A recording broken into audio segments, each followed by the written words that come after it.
What's up, humans? It's Steven, and we are back with Stranger Things Season 4, Episode 3. On the last episode, Joyce enlisted the help of Murray, and they are going to break Hop out of the Russian prison that he is in. Unfortunately, Eddie is now being looked at as a serious suspect in the murder of Chrissy, which is terrible news, especially for the D&D community, because now everyone is up in arms against Eddie. Dustin, Robin, basically the Scoops troop without Erica, with Max instead of Erica, is now trying to help Eddie. They went and they found Eddie. Now they believe him, and they understand that the Upside Down is indeed back, and Vecna is going to be wreaking havoc. So a really eventful episode. I'm expecting this one to be even more eventful. This season is already off to a great start, so I'm excited. Hope you're excited too, and let's go ahead and get into it. Oh, what the hell, aliens? Oh shoot, it's oh buddy, the doctor.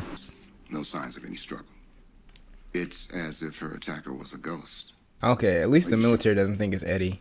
Why are you here? Really? Something is going on in the town that nobody fully comprehends. And I also He's like, understand I'm that happy to be military away from it. Is not the answer. So what is the answer, Doctor? More scientists? Because it's men of science, men like you, who created this problem in the first place. He's not wrong. Everything that has happened in Hawkins can be traced back to Brenner's little pet. Wouldn't you agree? I kind of felt like they were gonna make 11 the villain this season from the very first scene, and it does seem like they're going that way. Dr. Brenner trained her for this very thing.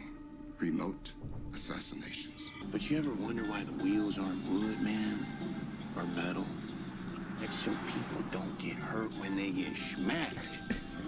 Yeah, because it happens more than you think, man. Bro, these are classic stoners, man.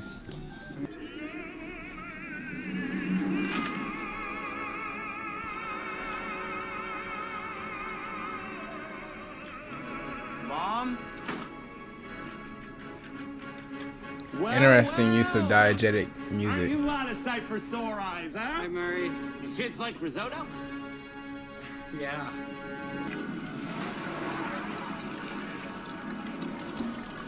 God, this is so interesting. There's a lot that could be going on there. Well, look who's decided to join. My man has a freaking wrench. We're gearing up, preparing for the hunt.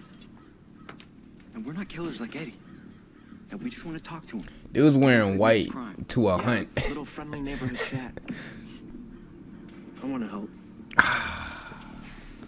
All right. Let's capture us a freak. I hope he's going to protect Eddie. I'm curious though, if the military is convinced that this is 11, why are they allowing Hawkins PD to continue investigating this case? Like, I feel like the military, police, and the government should step in. I feel like. Picnic table, is that correct? Miss Wheeler. Does the picnic table? Aww. She's happy to see some familiar faces. I am different. I do not belong. Everyone looks at me like I'm a monster. I care for you so much. Care. Oh. He didn't say love. You don't love me? You never say it. I say it. From Mike.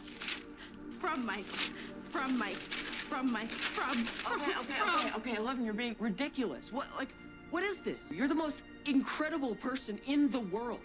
And you can't let these mouth breathers He's still not saying it ruin though. Us. I mean, they're nobodies. And you're a superhero.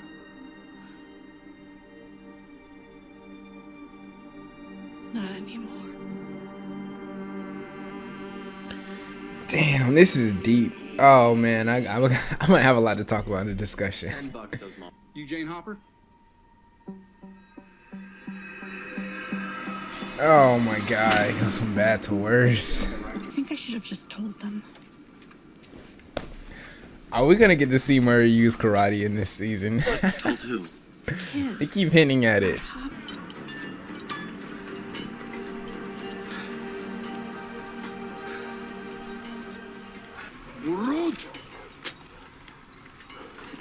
Okay, he's learned a decent amount of Russian. I heard from your friends. They're bringing your money to Alaska. Remember, you miss that plane tomorrow. I am still rich. And you're still stuck in Kamchatka. So whatever it is you're planning, American, let's get to it, yes? So you're saying that this thing that killed Fred and Chrissy, it's from the Upside Down? That's the sheer fits. Our working theory is that he attacks with a spell or a curse. All we know is that this is something different, something new. Doesn't make sense. It's only a theory. No, Fred and Chrissy don't make sense. I mean, why them? Maybe they were just in the wrong place. They both They had were both trauma. in the game. Freaky wizard monster. I would mention it to someone. Maybe they did. I saw Chrissy leaving Miss Kelly's office. Yeah, and people just gonna call him crazy. If you saw a monster, you wouldn't go to the police. They'd never believe you. But you might go to your shrink. Nance! Nance, where are you going? There's just something I want to check on first. Something you maybe want to share with the rest of us? I don't want to waste your time. It's a real shot in the dark. Here you go. I'll stick with Nance, all right? You guys take the car, check out this shrink. I don't think you want me driving your car. Why? Hey I have a man, license. Why don't you have a license? Jonathan's in Cali. You can have a long distance boyfriend, Never again, please. close range boyfriend, polyamory, All right. This non-monogamy. Us ladies will stick together. Unless you think we need you to protect us. Oh, Robin's so cool.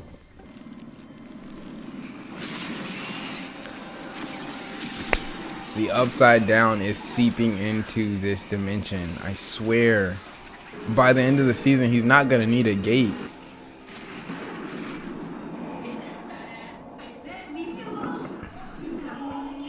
This looks just like Cerebro. Holy shit. Yes, he's searching for people with a good enough trauma that he can latch onto.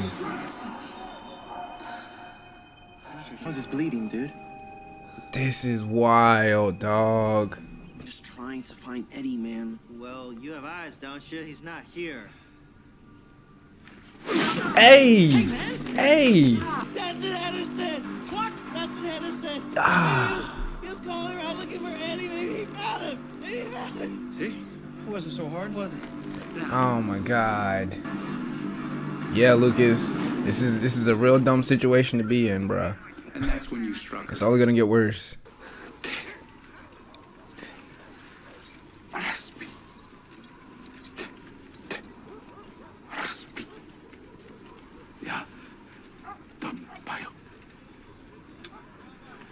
Oh, he wants him to break his chains for the bread. Oh, it's gonna be like Tom Hanks in Castaway. Oh god.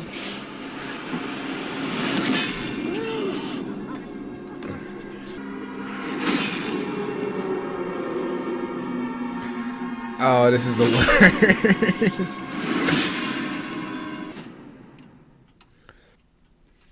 Do you think you're ready to talk more about that night? She was like, in all honesty, I ain't even come here to talk about me. I came to talk about Chrissy. Did Chrissy mention anything?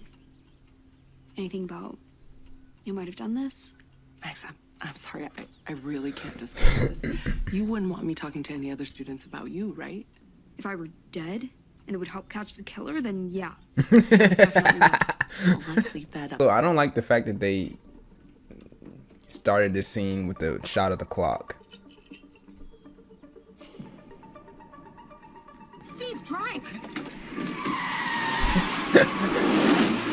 Are you guys looking for Eddie? Yeah, we found him. No thanks to you. You found him? He's at a boathouse on Coal Mill. No! You guys know he killed Chrissy, right? That's bullshit. Eddie tried to save Chrissy. Sinclair! Fuck. Lucas? I found one. What? Swear to God, Lucas. I swear to God, if you I know where Eddie's hiding. take them to the actual spot, bruh. Hopefully he's gonna lead them on a wild goose chase. Oh hell. Is this the G-Man? Oh, okay. It's Buddy. Cool. Hey, kiddo. Elvis, cloned by aliens. You never know. I love Robin, man. She's like, have an open mind. Nothing's ever set in stone. Victor Creel claims vengeful demon killed family.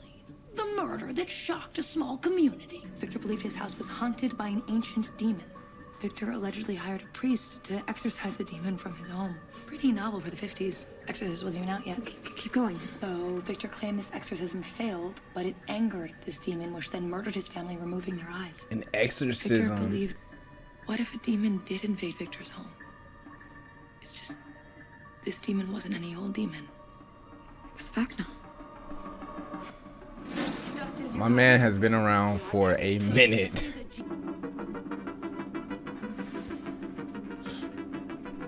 like a mini Watergate or something. They got the flashlights and everything. Fred was seeing Miss Kelly too. That's why they showed the clock, bro. Miss Kelly is low-key an op. She allows Vecna. She's the source through which Vecna can get the information on these people. And I guarantee you, this guy on the basketball team was seeing Miss Kelly as well. I don't know how to say this other than just to say it. Hawkins is in danger.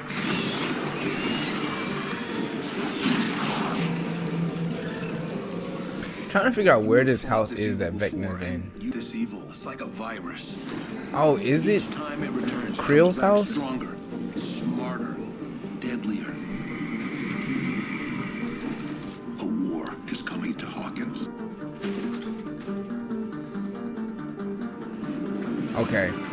Okay, yeah, it's Hop's cabin. Okay, cool. Helped you fight your battle in the past. But they alone can't win this war. Let's go, Hop. Get right. Uncle Iroh this shit. I know it's not fair to you were the only one who might have a shot to hit this thing so hard it can't get back up. She's like, you know I ain't got powers, right? I don't have my powers. What if I told you there was a way? Shut up. Shut up. To bring them back. Let's go. Let's do this. How? Tell me how. I've been preparing. Developing the means to restore your abilities. A program that has the potential to not just bring them back, but bring them back stronger. Oh, hell yes. But there are others who don't believe in you, who think you are the cause. I believe they're wrong. I believe you're the cure. Oh, the hero and the monster. I'm gonna ask that you leave with me now. The reservation is under buyers. But you should know there is a very real possibility this program fails. And if it does, you will never see your friends again.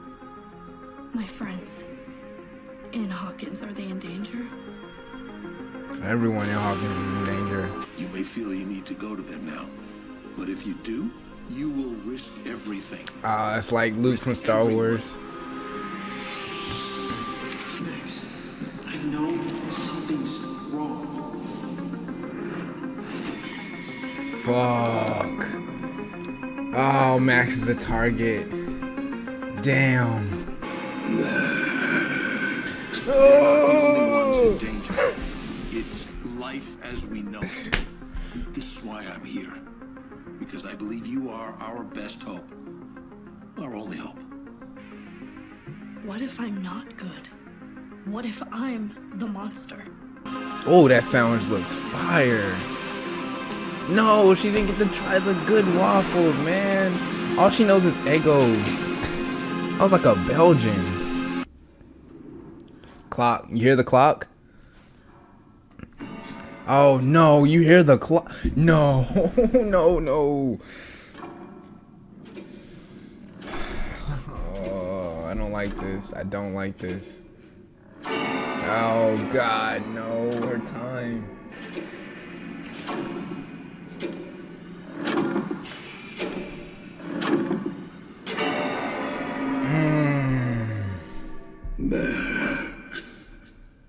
Okay, y'all. This season is getting so good. Oh my God. So we definitely have a lot to talk about. So I want to start off with 11. I'm gonna take you way back to season 1, episode 1, the very first when they brought up X-Men issue 134. So just to recap, in that issue, X-Men 134, Jean Grey, who is a mutant for the X-Men, she had her mind controlled, and she was being controlled by an evil group of people. The X-Men have to go undercover and try to bring her back. That issue ends with her manifesting into the Dark Phoenix, one of the most powerful beings to ever exist in Marvel Comics. Also a very for a period of time, Jean Grey was a very dark character because of it. It was not good. She was very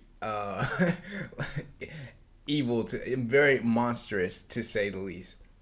So reason I bring that up is because 11 is a almost direct parallel to Jean Grey. So Jean Grey's abilities are not like 11's abilities, but let me give you an origin story of Jean Grey, and I'm going to show you how it parallels 11. So Jean Grey is a young girl, and she has psychic abilities. Her psychic abilities manifest because one of her friends died, and she started like experiencing sort of the trauma that her friend experienced, and she was getting the mental thoughts of her dead friend. And when that happened, her mother decided to take her to Charles Xavier, the leader of the X-Men, to treat her for her illness. Charles Xavier ends up unlocking her mind and showing her the astral plane, and sort of helping her unlock her abilities and learn to control her abilities.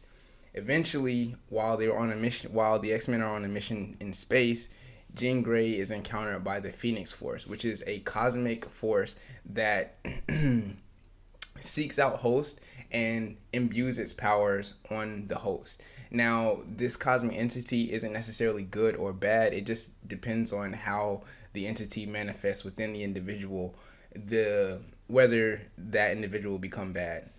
The Phoenix actually, for a period of time, went through an identity crisis, and it believed that it was Jean Grey, and this caused the Phoenix to do some unspeakable things. Like the Dark Phoenix saga was very instrumental in the story of Jean Grey. So basically, you have this girl who is part hero, part monster, and she spends a good period of time battling that within herself, whether she's a hero, whether she's a monster, because of the things that she had done while under the influence of the Phoenix.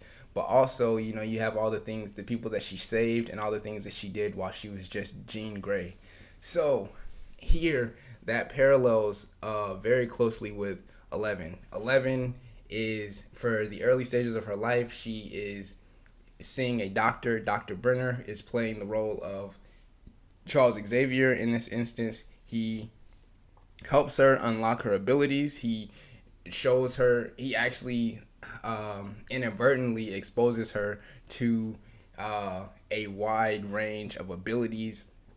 Charles Xavier even put in mental blocks on Jean Grey while she was younger to keep her from using her powers to her fullest extent until she learned how to use them. And then ultimately, it leads to her doing some crazy, powerful things with her powers, just like 11. And so now, in this season, you see 11 struggling with the idea of, am I a hero? Am I a monster? She is haunted by her past. We saw that she killed all those kids in the beginning out of rage, which was not a really good thing to do. But since then, she's saved the world, and she saved the town of Hawkins 3 times. So that is a strong struggle within herself. It's like, am I a hero? Am I a villain? And in this life, most of the times all we are our actions. We can have our mental conversations, we can have our inner turmoil, and we can have what we believe we are. We can be good deep down, but at the end of the day, all people are going to judge you on are your actions. So her friends from Hawkins, they judge her based on the fact that she's freaking saved the world multiple times, and they love her, and they do know about her past, but they actually never saw that. They never saw her kill those people. However, there are people in this world who have had bad experiences with Elle, and even herself, she has seen what she's done. She has seen that she's killed people. She has seen that she's done awful things. So that is a very tough thing to reconcile within herself is, am I a monster? Am I a hero? At the end of the day, it's what you choose to be. And I think that's what she's going to have to learn. Yes, you've had your past, and yes, you've done things, and yes, even now you slip up and you do things that are bad, but every day is a new opportunity to choose who you're going to be. Every day you can wake up and you can say, okay, regardless of what happened to me yesterday, regardless of what I did yesterday, today I choose to make the right decisions. And you have to make that choice every single day. It's not cut and dry. It's not a comic book. You're not labeled a hero or a villain. You're not slotted into a category. You have to wake up and choose every day who you're going to be. And I think that's the lesson that Ella's going to have to learn over the course of this season. So I really love this wrinkle that we're going with her. That's really awesome. Last episode, I talked about... So, first of all, a shout out to the Duffer Brothers. Shout out to the entire crew, the editors, everybody on this show. They are doing their thing this season. So I want to break down a couple of film motifs or film aspects that add to the story and subconsciously program you on how to view this show. So last episode I mentioned every time one of Vecna's victims see the clock, that is their signal that their time has come. Vecna is here. He is siphoned off your stress and your trauma long enough. Now he's gonna kill you. We saw it with Christy. She saw the clock in the woods. She died later that night. We saw it with Fred. He saw the clock in the street. He saw the clock on the coffin, I think. I can't remember how he saw the clock, but he saw a clock. He dies shortly after. Now, unfortunately, Max sees the clock, and she is Vecna's coming for her. Hopefully our crew can help her and save her and keep that from being her fate. But yeah, that is not good news. And speaking of the clock, they've been telling us all along that Dr. Kelly was in on it. I don't know yet if she's aware. I doubt that she's aware, but she is 100% helping Vecna get his victims. So even back in season 2, I want to say, when Will was inhabited by the Mind Flayer, I talked about why the Mind Flayer was able to latch on to Billy, but not stay latched on to Will.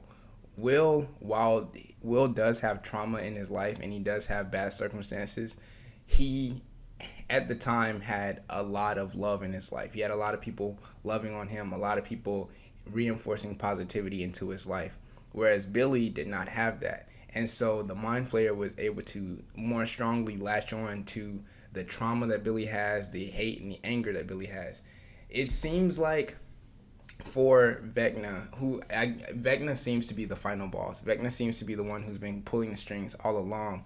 And it seems like for him, trauma, pain, anger, all of that is what makes him powerful, which makes sense because it is the upside down. This is an inverse dimension compared to our dimension. In our dimension, positivity uplifts people. Love and positivity, that is what powers people in our dimension. In that dimension, it's the opposite. And so he has been siphoning the trauma of his victims in order to make himself more powerful, and to what I believe he's trying to blend the dimensions, leaving the upside down through a gate has not worked. He's tried multiple times. He cannot do it. They always shut it down. So what he needs to do is blend the dimensions together. That way he doesn't need a gate to walk through. He can exist in both dimensions at one time.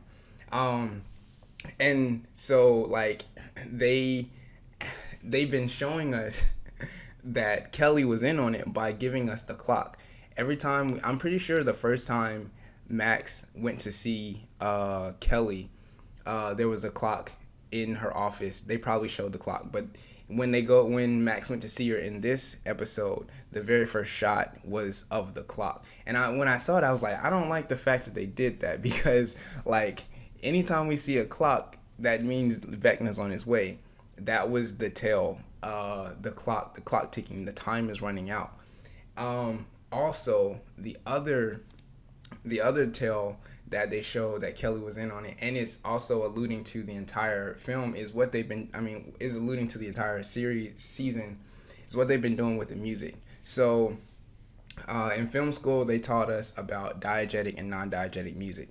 If you've ever watched any movie, you've seen representations of diegetic and non-diegetic music. So diegetic music means music that exists within the scene. So any music that's being played on a speaker, in someone's headphones, music that the characters in the scene can hear, that's diegetic music. Non-diegetic music is music that's supposed to be laid over the track that only the audience can hear. So any scene where you hear music but you can tell that the characters don't actually hear that music, like that's just for us, that's non-diegetic music. One of the coolest things that people do in movies and TV is blending the two, where a song will either start off as non-diegetic, it'll start off as like a soundtrack, like in episode 1 when they played Running Up That Hill. They played Running Up That Hill first, and it sounds like a soundtrack song. It sounds like it's just for the audience. But then it transitions into diegetic music. You start to hear it in Max's headphones. They did it again here in this episode when they walked into Joyce's house. You heard the opera music as Elle was in the car riding home with Jonathan and his friends. You hear the opera music, and then it fades into diegetic music when they walk into the door. It turns out that Murray's got this opera music playing while he's cooking. The reason that's significant is because it adds to the theme of the dimensions merging. You're taking this music that's meant for the audience, and then you're funneling it into the characters. So it's like we're literally blending these dimensions. Very much like what I believe Vecna is trying to do. Vecna is low-key kind of blending these dimensions. So I'm guessing he's in Victor Creel's house. What I'm thinking is they said they tried an exorcism and that backfired. I think whenever they did that was like in an OG point of contact, low-key like Elle's first point of contact with the Demogorgons, and that I believe that was probably Vecna's first time getting to experience this dimension. And I feel like he's probably been plotting ever since then.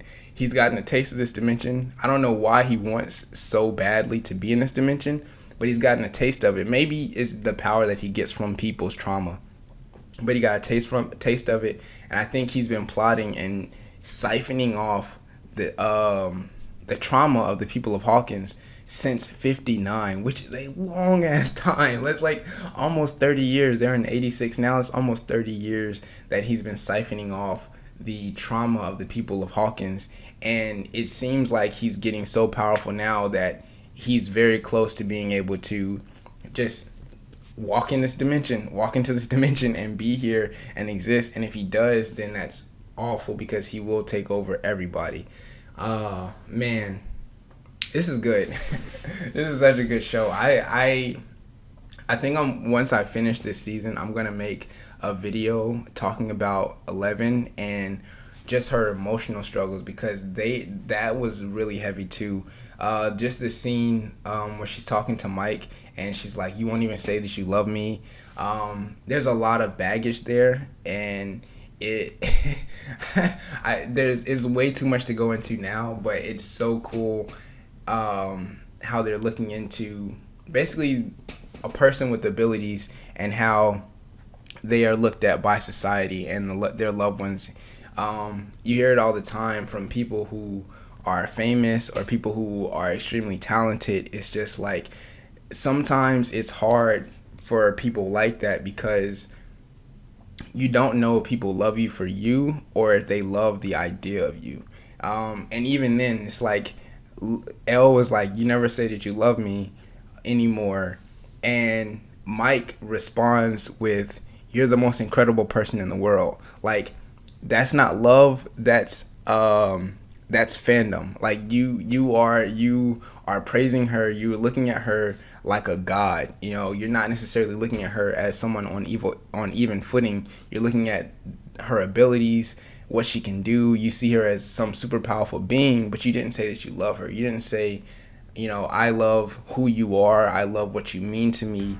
I love, you know, the everyday human things that you do. He specifically brought up her powers and her abilities and her accomplishments. And for people who are really talented or people who are famous, it never feels like actual love. It feels like servitude. It feels like, you know, you're praising me like I'm a god, and I don't want to be a god. I want to be your loved one. I want to be in your life. I want to be a human that you respect and you love because of me, not because of what I can do.